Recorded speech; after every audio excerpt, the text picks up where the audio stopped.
இன்றைக்கு செய்திக்கு ஏற்றது போல இந்த பாடல் இன்றைக்கு அமைக்கின்றது.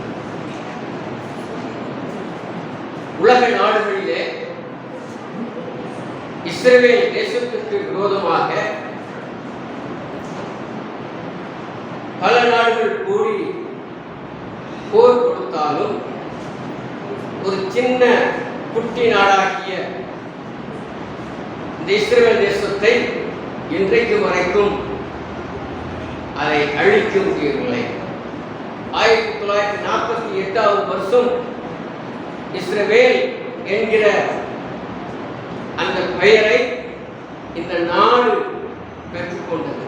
அந்த நாளிலிருந்து இன்றைக்கு வரைக்கும் தொடர்ந்து இஸ்ரவேல் தேசத்துக்கு விரோதமாக போர் கொடுத்து கொண்டே வருகிறது. குறிப்பாக பாலஸ்தீனாவுக்கும் இஸ்ரேலுக்கும் இன்ற நாள் வரைக்கும் இந்த சண்டையானது, யுத்தமானது நடைபெற்றுக் கொண்டிருக்கிறத நம்ம பார்த்து கொண்டிருக்கின்றோம். ஆனாலும் இந்த சின்ன நாட்டை ஒருவராலும் என்ன செய்ய முடியவில்லை, அழிக்க முடியவில்லை. இதற்கு என்ன காரணம்? வேத வசன ஆதாரத்தோடு கூட சில காரியங்களை உங்களுக்கு முன்பதாக வைத்துள்ளேன். ஏன் அழிக்க முடியவில்லை? வாசிக்கலாம். ஆதியாகமம் புஸ்தகம் 17வது அதிகாரம் 7-8. உனக்கும் உனக்கு பின்வரும் உன் சந்ததிக்கும் நான் தேவனாய் இருக்கும்படி எனக்கும் உனக்கும் உனக்கு பின் தலைமுறை தலைமுறையாக வரும் உன் சந்ததிக்கும் நடுவே என் உடன்படிக்கையை நித்திய உடன்படிக்கையாக ஸ்தாபிப்பேன். நீ பரதேசியாய் தங்கி வருகிற கானான் தேசம் முழுவதையும் உனக்கும் உனக்கு பின்வரும் உன் சந்ததிக்கும் நித்திய சுதந்திரமாக கொடுத்து நான் அவர்களுக்கு தேவனாக இருப்பேன் என்றார். ஏன் இஸ்ரவேல் தேசத்தை அழிக்க முடியவில்லை என்பதற்கு முதலாவது காரணம் என்னவென்று சொன்னால், தேவன் ஆபிரகாமுடன் செய்த ஒரு உடன்படிக்கை. அந்த உடன்படிக்கையில் அவர் என்ன சொல்றாரு? உனக்கும் உனக்கு பின்வரும் சந்ததிக்கும் நான் தேவனாக இருப்பேன். நான் தேவனாக இருக்க வேண்டும் என்று சொன்னால் இந்த தேசத்தை நான் அழிக்கக்கூடாது. இது என்றென்றைக்கும் நிலைத்திருக்கிற ஒரு தேசமாக அது இருக்க வேண்டும் என்பதற்காக ஆபிரகாமை அழைத்து தேவன் இந்த வாக்குத்தத்தத்தை கொடுக்கிறார். அவனோடு கூட இந்த உடன்படிக்கையை தேவன் பண்ணுகிறத நம்ம பார்க்கின்றோம். அப்போ நீ எங்கு பரதேசியா நீ தங்குகின்றாயோ அந்த தங்குகின்ற இடத்தை உனக்கு நான் சொந்தமாக கொடுப்பேன். அந்த சொந்தமாக கொடுக்கும் தேசம் தான் கானான் தேசம் என்று சொல்லி ஆண்டவர் ஆபிரகாமுக்கு சொல்கிறத பார்க்கிறோம். இந்த வாக்குத்தத்தமானது வேதாகமத்திலே சொல்லப்பட்டிருக்கிற வாக்குத்தத்தங்களை காட்டிலும் மிக பெரிதான ஒரு வாக்குத்தத்தம். எந்த ஒரு மனிதனுக்கும் கொடுக்காத ஒரு வாக்குத்தத்தத்தை தேவன் ஆபிரகாமுக்கு கொடுக்கிறத நம்ம பார்க்கின்றோம். இந்த வாக்குத்தத்தமானது மற்ற வாக்குத்தத்தங்களுக்கு ஒரு அடிப்படையான ஒரு வாக்குத்தத்தமாக காணப்படுகிறத நம்ம பார்க்க முடியும். இதனுடைய அர்த்தம் என்ன? இந்த வாக்குத்தத்தத்தினுடைய முழுமையான கருத்து என்ன அப்படின்னு சொன்னா, தமது உண்மையான மக்களுடன் தேவன் ஒன்றித்து இணைந்து செயல்படக்கூடிய ஒரு காரியமாக காணப்படுகிறது. இன்றைக்கு வரைக்கும் தேவன் இஸ்ரவேல் மக்களோடு கூட ஒன்றித்து இணைத்து அவர் வாழ்ந்து கொண்டிருக்கிறார் என்பதற்கு இந்த தேசம் இன்றைக்கு நமக்கு ஒரு அடையாளமாக காணப்பட்டுக் கொண்டிருக்கிறத பார்க்கிறோம். அவர் இந்த ஜனங்கள் மீது கொண்டதான அந்த ஒரு நல்ல ஒரு எண்ணத்தை சுட்டி காட்டுகின்ற பொழுது அவர் அந்த மக்களுக்கு சொல்கிற இன்னொரு வாக்குத்தத்தமான வார்த்தை என்ன? ஆதியாகமம் 15வது அதிகாரம் 1 வசனத்தை வாசியுங்கள். இந்த கர்த்தருடைய வார்த்தை ஆபிரகாமுக்கு தரிசனத்திலே உண்டாகி அவர், ஆபிரகாமே நீ பயப்படாதே, நான் உனக்கு கேடகமும் உனக்கு மகா பெரிய பலனுமாய் இருக்கிறேன் என்று சொல்லி இந்த ஆபிரகாமுக்கு இன்னொரு வாக்குத்தத்தத்தையும் அவர் என்ன செய்கிறார், கொடுக்கிறார். நீ பயப்படாதே, நான் உனக்கு கேடகமாக, நான் உனக்கு அரணாக, நான் உனக்கு பலமாக நான் இருப்பேன், நீ பயப்படாதே என்று சொல்லி ஆபிரகாமுக்கு இந்த அற்புதமான ஒரு வாக்குத்தத்தை கொடுக்கிறார். காரணம் என்ன? நான் உனக்கு தேவனாக இருக்க விரும்புகிறேன் என்று சொல்லி இப்படிப்பட்ட ஒரு வார்த்தையை கொடுக்கின்றார். இஸ்ரவேல் மக்களை தேவனுடைய கிருபை ஆட்கொண்டது, அவருடைய மன்னிப்பு அவர்களுக்கு பிரவாகித்து ஓடினது. வாக்குத்தத்தங்களை இந்த மக்களுக்கு அவர் அள்ளி கொடுத்தார். இந்த இஸ்ரவேல் மக்களுக்கு அவர் பாதுகாப்பை கொடுத்தார். இந்த இஸ்ரவேல் மக்களை அவர் வழிநடத்தி வந்தார். இந்த இஸ்ரவேல் மக்களுக்கு நன்மைகளை கொடுத்தார். நிறைய உதவிகளை தேவன் செய்தார். ஆசீர்வாதங்கள் அத்தனையும் தேவன் இந்த இஸ்ரவேல் மக்களுக்கு கொடுத்து கொண்டே இருந்தார். அவங்க முறுமுறுத்தாங்க, அவங்க பல்லை கடித்தார்கள். நான் இங்க இருக்க மாட்டேன், நான் எகிப்து போறேன்னு சொன்னாங்க. இப்படி பலவிதமான காரியங்களை சொன்னாலும் தேவன் அவர்களை வெறுத்து விடாமல் அவர்கள் செய்த தப்பிதங்களை எல்லாம் மன்னித்து மன்னித்து தன்னுடைய சொந்த ஜனமாக அவர் ஏற்றுக்கொண்ட பார்க்கும். கலாத்தியரின் புஸ்தகம் 3வது அதிகாரம், கலாத்தியர் 3வது அதிகாரம் 15வது வசனம். சகோதரரே, மனுஷர் முறைமையின்படி சொல்கிறேன், மனுஷருக்குள்ளே உறுதி பண்ணப்பட்ட உடன்படிக்கையை ஒருவனும் தழுகிறதில்லை, அதனோட ஒன்றையும் கூட்டுகிறது இல்லை அப்படின்னு சொல்லி இந்த வசனத்துல பவுல் சொல்லுகிறத நம்ம பார்க்கின்றோம்.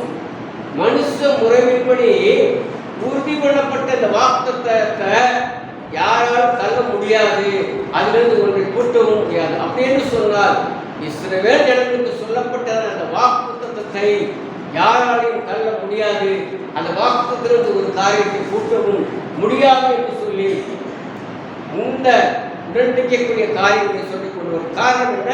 அந்த வாக்குத்தத்தத்தின் மீது நம்பிக்கை வைக்கும்படியாக, அந்த வாக்குத்தத்தத்தின் மீது விசுவாசம் வைக்கும்படியாக, அவர் கொடுக்கிற அந்த வாக்குத்தத்தங்களை சுதந்திரித்துக் கொள்ளும்படியாக இப்படிப்பட்ட காரியங்களை தேவன் உங்களுக்கும் எனக்கும் இந்த நாட்களிலே சொல்லி வைக்கின்றன நம்ம பார்க்கிறோம். அப்போ இயேசு கிறிஸ்து இந்த ஜனங்களை பார்த்து சொன்ன ஒரு வார்த்தை, இவர்கள் என் ஜனங்கள். பல இடங்களிலே வேதாகமத்திலே இந்த இஸ்ரவேல் ஜனங்களை பார்த்து கர்த்தர் சொன்ன ஒரு வார்த்தை, என் ஜனங்கள், நான் உங்கள் தேவன். இந்த 2 வார்த்தையை அவர் அடிக்கடி சொல்லிக்கொண்டே வந்தார்.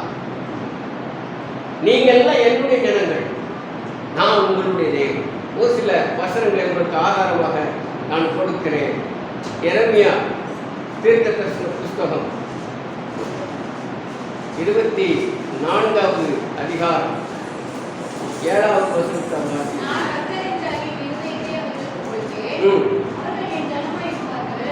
என்னால கவனிக்கணும். அந்த வார்த்தை நீங்க கவனிக்க. அவர்கள் என் ஜனமாய் இருப்பார்கள், நான் அவர்கள் தேவனாய் இருப்பேன். போதுமா?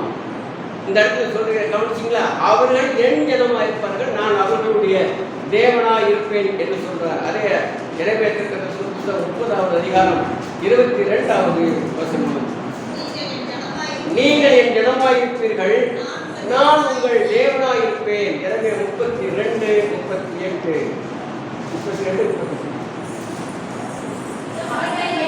அவர்கள் என் ஜனமாய் இருப்பார்கள், நான் அவர்கள் தேவனாய் இருப்பேன். எசேக்கியேல் தீர்க்கதரிசன புஸ்தகம் 11வது அதிகாரம் 20வது வசனம், அவர்கள் என் ஜனமாய் இருப்பார்கள், நான் அவர்கள் தேவனாய் இருப்பேன். இப்படி பல வசனங்கள் இந்த இஸ்ரவேல் ஜனங்களை குறித்து சொல்லப்பட்டிருக்கிறது. நீங்க எசேக்கியா தீர்க்கதரிசன புத்தகம் 36:28, சகரியா தீர்க்கதரிசன புத்தகம் 8வது அதிகாரம் 8வது வசனம். இவைகளெல்லாம் நீங்க படிச்சுன்னு சொன்ன இன்னும் பல வசனங்கள் இருக்கிறது. இவைகளெல்லாம் சொல்லப்படுகிற வசனம் என்ன? அவர்கள் என் இனமாய் இருப்பார்கள், நான் அவர்களுடைய தேவனாய், நான் இவர்களுடைய தேவனாய் இருப்பேன் என்று சொல்லி கர்த்தர் சொல்கிறார். அப்போ ஆபிரகாமுடன் செய்த உடன்படிக்கையினுடைய அந்த காரியம் என்ன? இவர்கள் என்னுடைய ஜனங்கள், நான் அவர்களுக்கு தேவனாய் இருப்பேன் என்று சொல்லி சொல்கிறார். இந்த ஆபிரகாமுக்கு உடன்படிக்கை பண்ணும்போது கானான் தேசத்தை உனக்கு சுதந்திரமாக கொடுப்பேன் என்று சொல்லி கர்த்தர் உடன்படிக்கை பண்ணினார். அந்த கானான் தேசம் என்பது என்ன அப்படின்னு சொல்லி நீங்க பார்த்தீங்கன்னு சொன்னா, லெபனான் என்கிற ஒரு சின்ன நாடு, பாலஸ்தீனம் என்கிறதான ஒரு நாடு, இஸ்ரவேல் என்கிற தேசம், யோர்தான் என்கிறதான ஒரு நாடு, சிரியா, இந்த 5 நாடுகளும் சேர்ந்ததுதான் கானான் தேசம். இந்த கானான் தேசத்தை கர்த்தர் இஸ்ரவேல் ஜனங்களுக்கு சுதந்திரமாக அவர்கள் சுதந்திரிக்க போகிற ஒரு தேசமாக ஆபிரகாமுக்கு உடன்படிக்கை செய்து கொண்டார். ஆனால் இன்றைக்கு நடக்கிற சம்பவத்தை நீங்க பார்த்தீங்கன்னு சொன்னால், இந்த பாலஸ்தீனத்துக்கும் இஸ்ரவேலுக்கும் சண்டை நடக்கிறத பார்க்கிறோம், சிரியாவுக்கும் இஸ்ரவேலுக்கும் சண்டை நடக்கிறத பார்க்கின்றோம் இல்லையா? இந்த நாடுகள் எல்லாம் இஸ்ரவேல் தேசத்துக்கு விரோதமாக கூடிக்கொண்டு இன்றைக்கும் சண்டை போட்டுக் கொண்டிருக்கிற பார்க்கிறோம். ஆனால் இஸ்ரவேல் இவைகளெல்லாம் சண்டையிட்டு தன் வசப்படுத்துவதற்கு காரணம் என்ன? தேவன் ஆபிரகாம் கொடுத்த வாக்குத்தத்தம், உடன்படிக்கை, கானான் தேசத்தை சுதந்திரிக்க வேண்டும் என்பதற்காக இவைகளெல்லாம் இஸ்ரவேலுக்கு விரோதமாக செயல்பட்டுக் கொண்டிருக்கிறது. ஆனால் இஸ்ரவேலோ இவைகளை சண்டையிட்டு தன் வசமாக பிடித்துக் கொண்டிருக்கிறத இந்த நாட்களிலே நம்ம பார்த்து கொண்டிருக்கிறோம். அதனாலதான் தேவன் இஸ்ரவேல் தேசத்தை அழிப்பது இல்லை.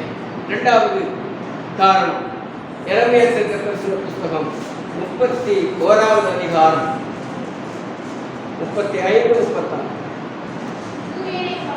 சூரியனை பகல் வெளிச்சத்துக்காகவும் சந்திர நட்சத்திர நியமங்களை ராவ வெளிச்சத்துக்காகவும் கட்டளையிட்டவரும், அலைகள் கொந்தளிக்கத்தக்கதாக சமுத்திரத்தை குலுக்குகிறவரும், சேனைகளின் கர்த்தர் என்னும் நாமம் உள்ளவருமாகிய கர்த்தர் சொல்கிறார் என்னவென்றால், இந்த நியமங்கள் எனக்கு முன்பாக இல்லாதபடிக்கு ஒளிந்து போனால், அப்பொழுது இஸ்ரவேல் சந்ததியும் எனக்கு முன்பாக என்றைக்கும் ஒரு ஜாதியா இராதபடிக்கு அற்றுப்போகும் என்று கர்த்தர் சொல்கிறார். கர்த்தர் கொடுக்கிற வாக்குத்தத்தங்கள், கர்த்தர் செய்த உடன்படிக்கைகள் ஒருவேளை அது இல்லாமல் போகும் என்று சொன்னார், இந்த இஸ்ரவேல் தேசமே இல்லாமல் போகும் அப்படின்னு சொல்லி சொன்னார். அதுக்கிட்ட ஒரு நியமத்தை வைக்கிறார். சூரியனாக இருந்தாலும் சரி, சந்திரனாக இருந்தாலும் சரி, அது ஒளிந்து போகும் மட்டும் இந்த இஸ்ரவேல் தேசம் இருக்கும் அப்படின்னு சொன்னா, சந்திரனும் ஒளிய போவதில்லை, சூரியனும் ஒளிந்து போவதில்லை. அது ஒளிந்து போனால் மட்டும்தான் இஸ்ரவேல் தேசம் ஒளிந்து போகும், அற்று போகும் என்று வேதம் சொல்கிறது. அப்படின்னு சொன்னால் அது என்றைக்கும் நிலைத்து இருக்கக்கூடிய ஒரு தேசம் இஸ்ரவேல் தேசம் என்பதை கர்த்தர் தீர்க்கதரிசியாகிய எரேமியாவின் மூலமாக சொல்லுகிறத பார்க்கிறோம். நம்ம வாசித்த சங்கீத பகுதியை திருப்பிக் கொள்ளுங்கள். 89வது சங்கீதத்தில் 36, 37. அவன் சந்ததி என்றென்றைக்கும் இருக்கும், அவன் சிங்காசனம் சூரியனைப் போல எனக்கு முன்பாக நிலை நிற்கும், சந்திரனே அது என்றென்றைக்கும் உறுதியாயும் ஆகாய மண்டலத்து சாட்சியை போல் உண்மையாக இருக்கும் என்று விளங்குகிறேன். எவ்வளவு ஆணித்தரமான ஒரு வார்த்தை வேதாகமத்தில் சொல்லப்பட்டிருக்கிறது. இந்த ஆபிரகாமுடைய சந்ததி என்றென்றைக்கும் இருக்கும். அங்கு ஆரம்பிக்கப்பட்ட அந்த சிங்காசனத்தினுடைய அந்த காரியம் ஒரு நாளும் அழிந்து போகாது. அது தேவனுக்கு முன்பதாக நிலைநிறுத்தக்கூடிய ஒரு தேசமாக இருக்கும் என்பதை இந்த வசனங்களின் மூலமாக தேவன் சொல்கிறத பார்க்கிறோம். எரேமியா தீர்க்கதரிசன புத்தகம் 33வது அதிகாரம் 20லிருந்து நீங்க வாசிங்க. உண்டாகாதபடிக்கு பகற்காலத்தை குறித்து நான் பண்ணின உடன்படிக்கையும் அவமாக்கினால்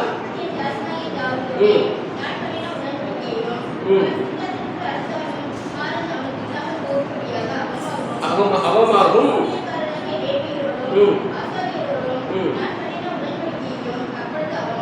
அதாவது என்ன சொல்ல வர்றாருன்னு சொன்னா, நான் ஆபிரகாமோடு கூட அன்னைக்கு பண்ணின அந்த உடன்படிக்கை, அதுக்கு பின்னாடி அந்த ஜனங்கள் அதை கடைபிடித்துக் கொண்டு வர அந்த காரியங்கள் ஒவ்வொன்றும் அவமாகி போகின்ற போகுமானால், அதாவது இல்லாமல் போகுமானால் அப்படின்னு சொல்லிக்கிட்டே வராரு. 22வது வசனம், வானத்திருச்சங்கள் எண்ணப்படாததும் கடற்கரை மணல் அளக்கப்படாததுமா இருக்கிறது போல தாவீது சந்ததியையும் அவளுக்கு ஊழியம் செய்கிற லேவியரையும் நான் என்ன செய்வேன், வர்த்திக்க பண்ணுவேன். இந்த நியமங்கள் அத்தனையும், இந்த உடன்படிக்கை அத்தனையும் நிலைத்து நிற்கின்ற பொழுது நான் ஆபிரகாமுடைய சந்ததியை, தாவீது வழியில வரக்கூடிய சந்ததியை என்னென்னைக்குமாக நான் என்ன செய்வேன், நிலைப்படுத்துவேன், அதை வர்த்திக்க பண்ணுவேன், பெருக பண்ணுவேன் என்று சொல்லி கர்த்தர் சொல்கிறத இந்த இடத்துல பார்க்கிறோம். 26வது வசனத்தை வாசிப்போம்.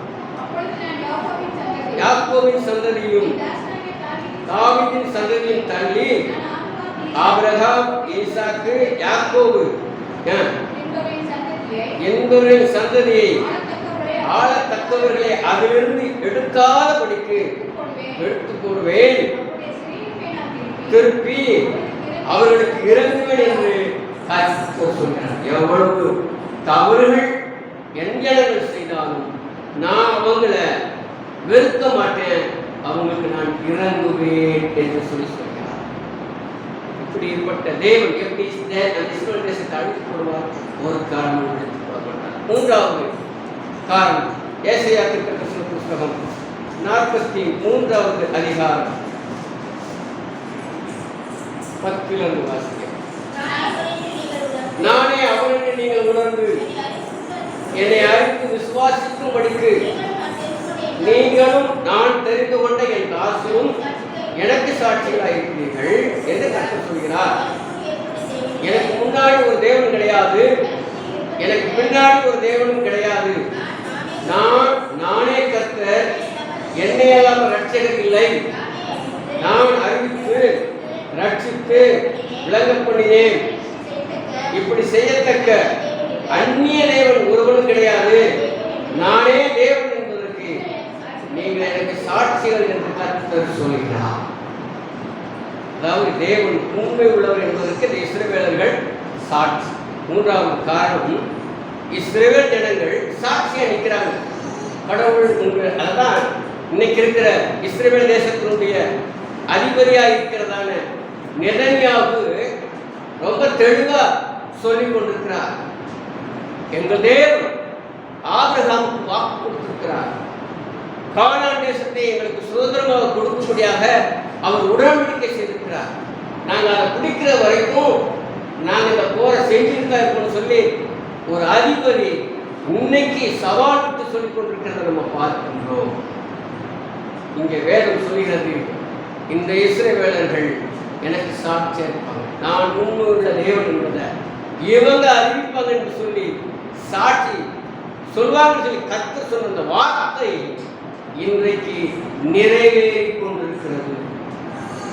இஸ்ரவேலர்கள் சாட்சி பத்தி அந்த அதிபதியே சொல்றான்னு சொன்னா அந்த தேசத்து மக்கள் எல்லாரும் அதே கருத்தை தான் என்ன செய்வாங்க, அவங்க ஏற்றுக்கொள்வார்கள். அப்படின்னு சொன்னால் அந்த தேசமே, அந்த இஸ்ரவேல் ஜனங்கள் அத்தனை பேருமே சொல்றாங்க, தேவனுக்கு நாங்கள் எல்லாரும் சாட்சி. அதனாலதான் அந்த இடத்துல சொல்றாரு, நான் தான் உங்கள் தேவன், என்ன தவிர உலகத்தில் வேற ஒரு தேவன் இல்லை என்பதை கடவுள் ஆணித்தரமாக சொல்கிறத நம்ம பார்க்கிறோம்.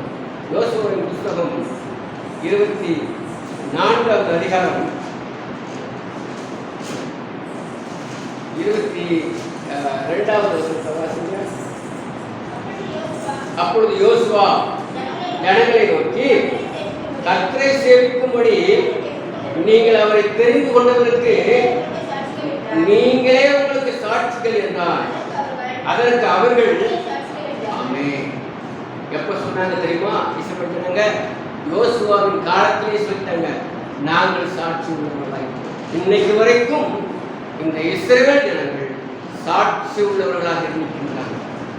எவ்வளவு பெரிய சாட்சி! எனக்கு உலக நாடுகளே நடுங்கக்கூடிய அளவுக்கு இந்த இஸ்ரவேல் தேசம் இருக்கிறத நம்ம கண் கூடாக நம்ம தேசத்தை பார்க்கின்றோம்.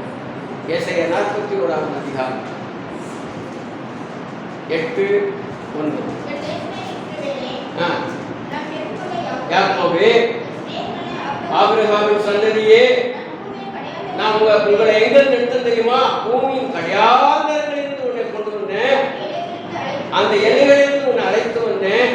நீ என் தாசன், நான் உன்னை தெரிந்து கொண்டேன், உன்னை வெறுத்து விடவில்லை என்று சொன்னேன். பூமியின் கடையாந்தரத்திலிருந்து ஒரு மனுஷனை கொண்டு வந்து அவன் மூலமாக ஒரு திரளான சந்ததியை தேவன் உருவாக்கி ஒரு தேசத்தை நிலைப்படுத்தி அந்த தேசம் அழிக்காதபடிக்கு அந்த தேசத்திலே இந்த ஜனங்களை கடவுள் சாட்சியாக நிறுத்தி வைத்திருக்கிறார்.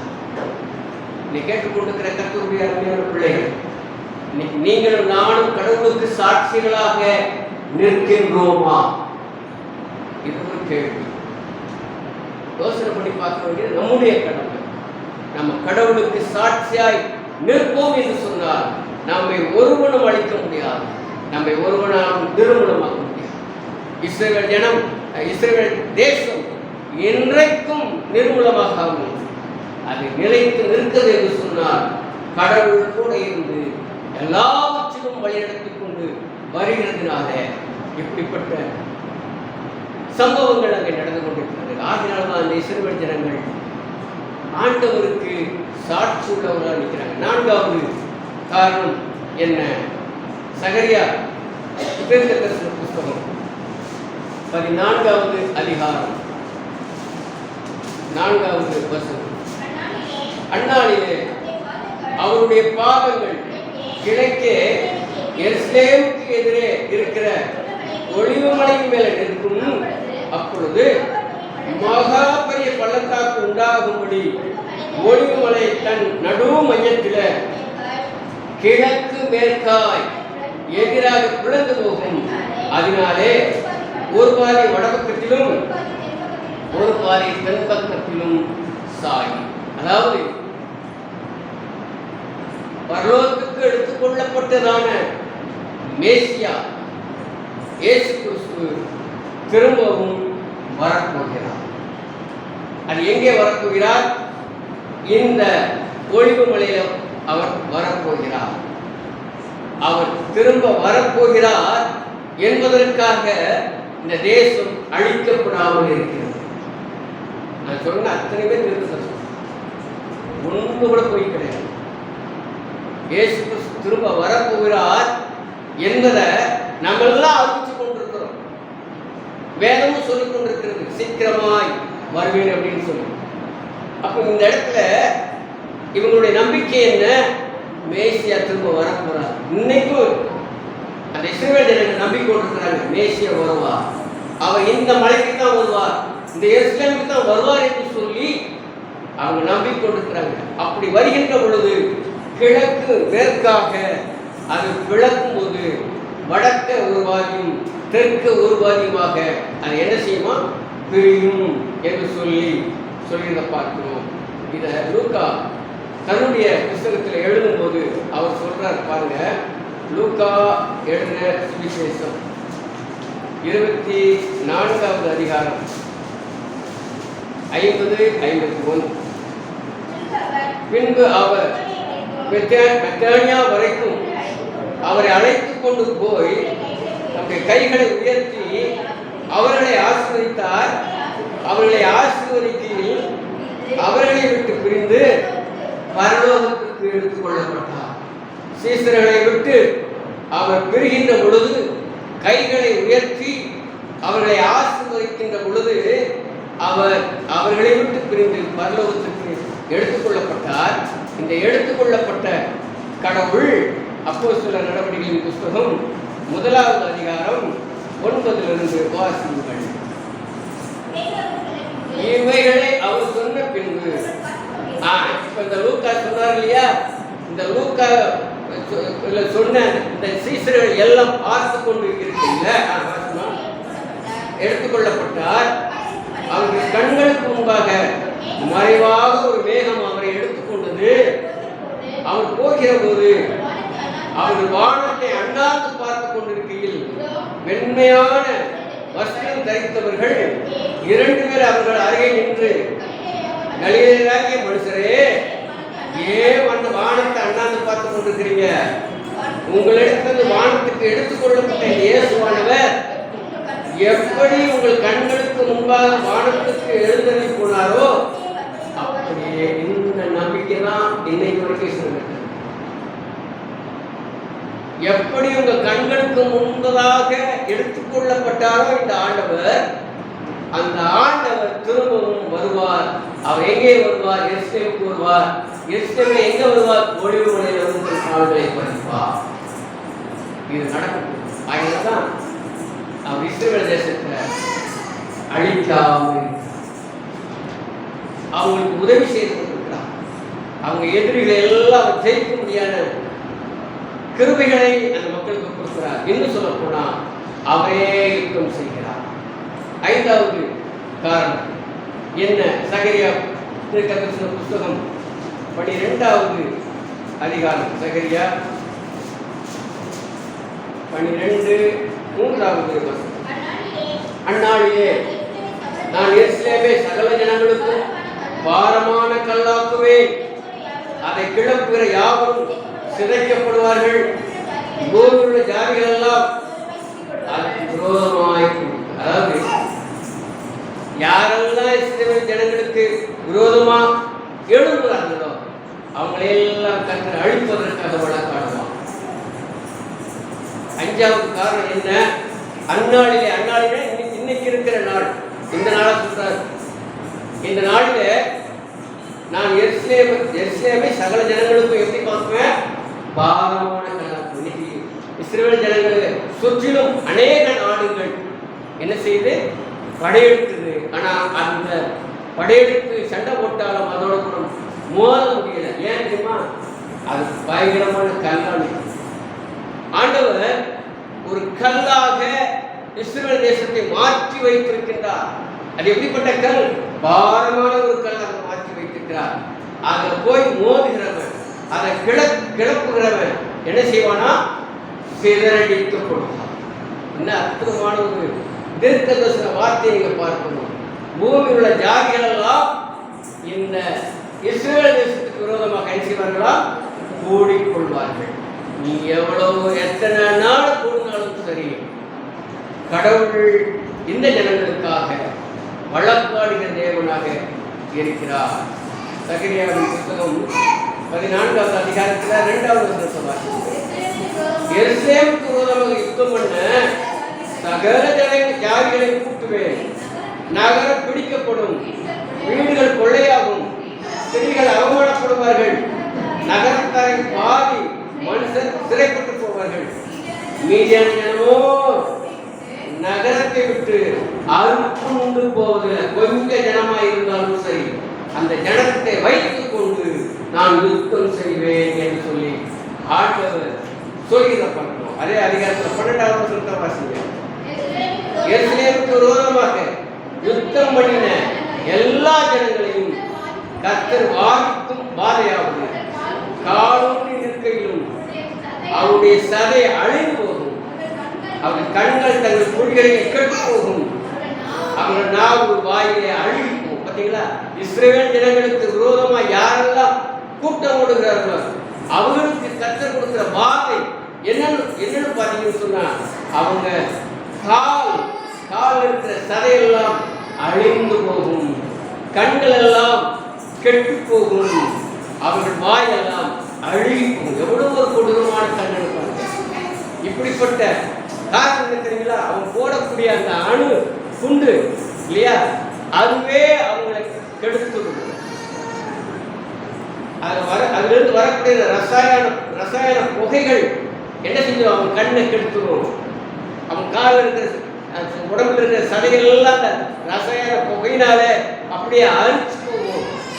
வாயெல்லாம் அழுகி போகும்னு சொல்லி கர்த்தர் சொல்கிற பார்க்கிறோம். ஆகையால் தான் இந்த சம்பவம்லாம் நடக்கணும் என்பதற்காகத்தான் இஸ்ரவேல் தேசத்தை தேவன் அழிக்கவில்லை. ஒரே ஒரு வசனத்தை நான் சொல்லி நான் முடிக்கிறேன்.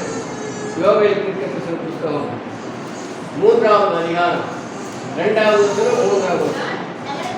நான் சகல ஜாதியாரை கூட்டி யோசபாத்தின் பள்ளத்தாக்கிலே அவர்களை இணைப்பு பண்ணி அவர்கள் என் ஜனத்தையும் இஸ்ரவேலின் சுதந்திரத்தையும் புறஜாதிகளுக்குள்ளே சிதறடித்து என் தேசத்தை பங்கிட்டுக் கொண்டது நிமித்தமும் அவர்களின் ஜனத்தின் மேல் சீட்டு போட்டு ஆண் குழந்தைகளை பேசி பணயமாக கொடுத்து மதுவான பண்ணுபடி குழந்தைகளை திராட்சரசத்துக்கு கிரயமாக கொடுத்தது நிமித்தம் ஆண்டவர் வழக்கார். மற்ற ஜனங்கள் கூடி இஸ்ரவேல் ஜனங்களுக்கு விரோதமாக செய்கின்ற பொழுது ஆண்டவர் வேடிக்கை பார்த்து கொண்டு இருக்க மாட்டார். என் ஜனங்களுக்காக நான் என்ன செய்வேன்? வழக்காடும். இந்த உலகத்துல இது மாதிரி ஒரு தெய்வம் எங்குமே கிடையாது. உங்களுக்காக எனக்காக வழக்காடுகிற ஒரே ஒரு தேவன் ஆண்டவராக இயேசு. இந்த தேவன் இஸ்ரவேல் தேசம் அழியாத அவர்களை காத்து கொண்டு வருகிறார். காரணம் என்ன? ஆபிரகாமோடு கூட செய்த உடன்படிக்கை நிமித்தம் அவர் அழிக்காமல் அவர் இருக்கிறார். இஸ்ரவேல் பாதுகாப்பாக இருக்க வேண்டும் என்று சொல்லி சூரியன் சந்திரன் இருக்கின்ற வரைக்கும் அதை அழிக்க மாட்டேன் என்று சொல்லி கர்த்தர் சொல்கின்றார். இந்த ஜனங்கள் எனக்கு உண்மையுள்ள சாட்சிகளாக இருக்க வேண்டும் என்பதற்காக அவர் இஸ்ரவேல் தேசத்தை அழிக்காமல் இருக்கின்றார். இயேசு கிறிஸ்து மேசியாவாக எருசலேமுக்கு திரும்ப வரப்போகிறார் என்பதற்காக அவர் இந்த தேசத்தை அழிக்காமல் இருக்கின்றார். அழிக்க முயற்சிப்புகளோடு கூட வழக்காடும்படியாக இந்த தேசத்தை அவர் அழிக்காமல் அப்படின்னு சொன்னார். நீங்களும் நான் உண்மையாய் அவரை நம்பும் பொழுது இதில் சொல்லப்பட்ட இந்த 5 காரியத்தையும் நம்முடைய வாழ்க்கையும் கர்த்தர் நிறைவேற்றுவார். அந்த சிந்தனையோடு கூட